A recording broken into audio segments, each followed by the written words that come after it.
This is Danny Flexon here for Seconds Out with Olympic medalist and 1-0 pro Frazer Clarke. How you doing, mate? All good, mate. All good. Got a bit of an injury at the minute, as you can see, but other than that, I'm fine. Does that mean you're not going to be out next week? Yeah, I'm out. I'm out. Or this week, That's me done, mate. This week, Oh, rather. Yeah, mate. would have been fight week. What happened? If you don't mind me asking. Just a sparring injury. Threw a shot in the first round. Felt something go. Came out of sparring. You know, I had someone on site. I had a look at it. Went and got an X-ray, and fracture. So fracturing a thumb. Wow, that must be awful. Have you had similar injuries before, like as an amateur? Yeah, I've had bad injuries, a lot worse than this one, to be fair. So it's just one of the things you have to get on with, part and parcel of boxing, really. Do you know what I mean? What's the prognosis? When do they think you'll be back punching? They're saying 6 weeks, so that's quicker than I thought. But I'll probably be on the edge of caution because obviously I need my hands for the next few years. So probably give it 8 weeks, and then we'll get all the proper stuff done, proper physio, get strengthened up. So I'll be back in no time. Yeah, it must be good though that you're with Boxer and Sky Sports. They were obviously keen to get you back out after your debut. I think it was about 5 weeks. So as soon as you're ready, I'm sure they'll get you back out quickly again. Yeah, I was flying. I was ready. I was ready to get back in there. And they had, I fought on the Saturday. I was back in the gym on the Monday, so I was more than ready to go. Made good improvements, and I was obviously looking for a better opponent. We were stepping up a little bit compared. I think we was going to fight. We was going to fight the guy that fought Johnny Fisher in his last fight.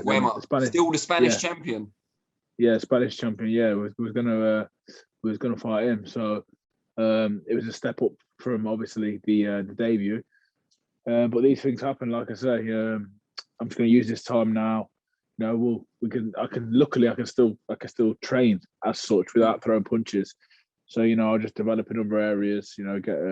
Get stronger, get fitter, and then develop the jab. And before this happened, how did you feel you were getting on with Angel Fernandez up there in Loughborough? What sort of things were you working on? Where did you see the improvements? Oh, I was flying. I'm without being overconfident.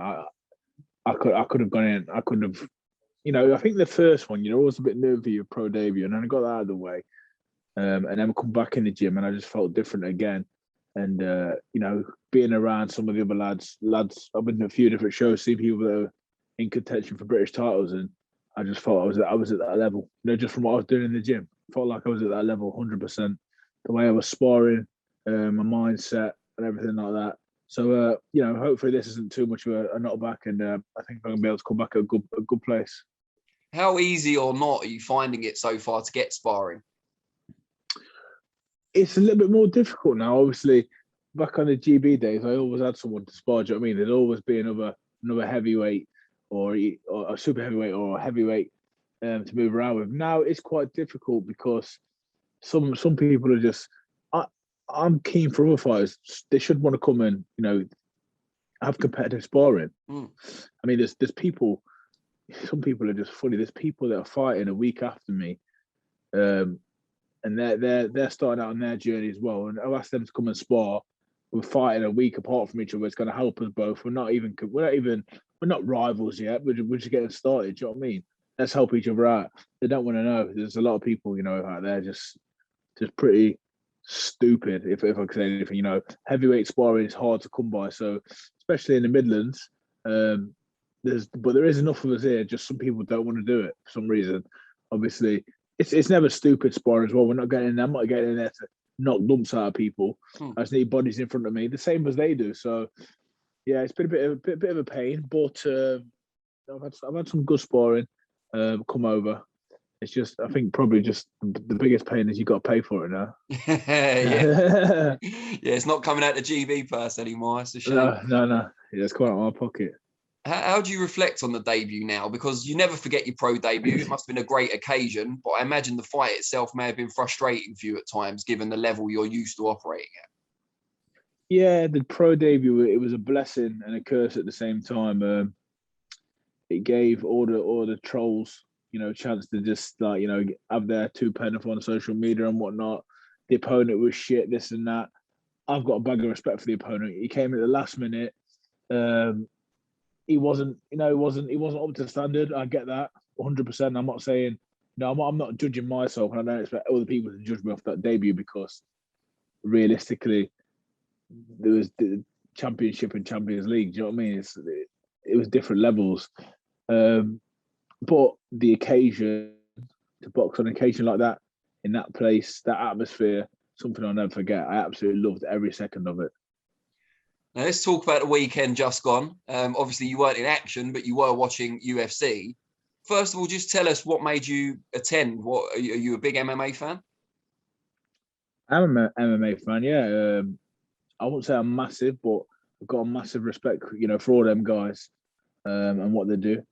And then this weekend, it was Meatball Molly and Paddy the Baddy.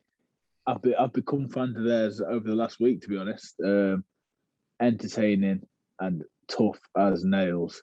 So I got the invite down. I was there with Jim King, and Derek and Josh. So we went down there and we had a wicked night. It was just something different, we go to that many boxing shows. I'm at a boxing show every week, whether it's amateur or pro, just to see the way they do it.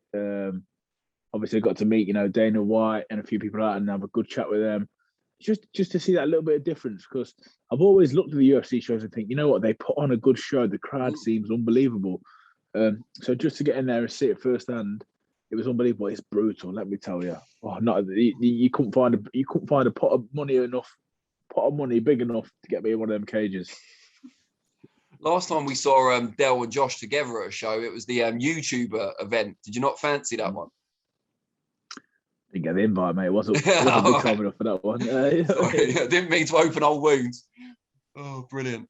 And the infamous picture, or the original version of it that's done the rounds on social media, how did that come about? Did Eddie ask to do a picture of all of you together, or did you just come together naturally? What happened? No, so obviously we was there getting pictures, and to be fair, with that picture, I actually stood out the picture because I thought like there was I know where I'm at in boxing. Derek Chisora, Anthony Joshua, Eddie Hearn, and Dana White. They're a different level to me in terms of celebrity wise, boxing wise, and their fields. They're at the top of the tree, aren't they? I'm just getting into the game, so I stood on the outside of that picture, and they was all having a picture. And then AJ says, "No, get in the picture, Frazer. Get in the picture." Yeah.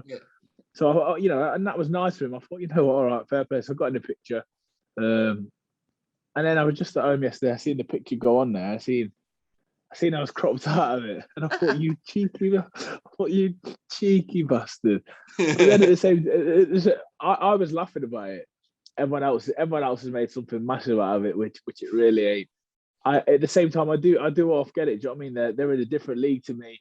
They both fight with him. They've had a lot of experience. Well, that's what it is. I think it's because you're on Sky, isn't it? Most likely, and they're on the zone. Of course it is. Of course it is. Like, I wouldn't expect, whether you like it or not, if Eddie Hearn posts me in one of his pictures, in a way, it's promoting me. I'm gonna get a little bit of a following off it. Yeah.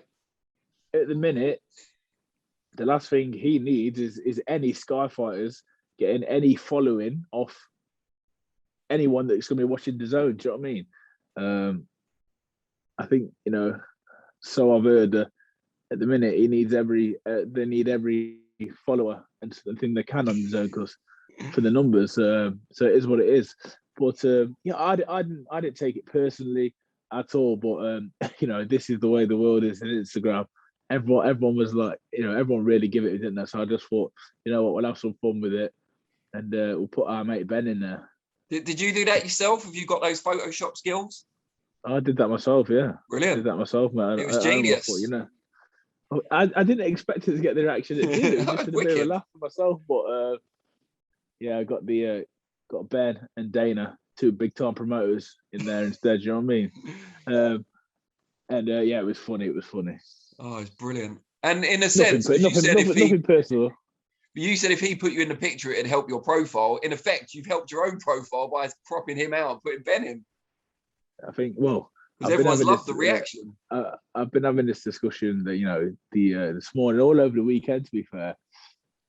I've obviously helped myself, but at the minute, I feel like in boxing, you have to. Yeah, I'm not really one of these social media guys. I'm not over the top on it. Do you know what I mean?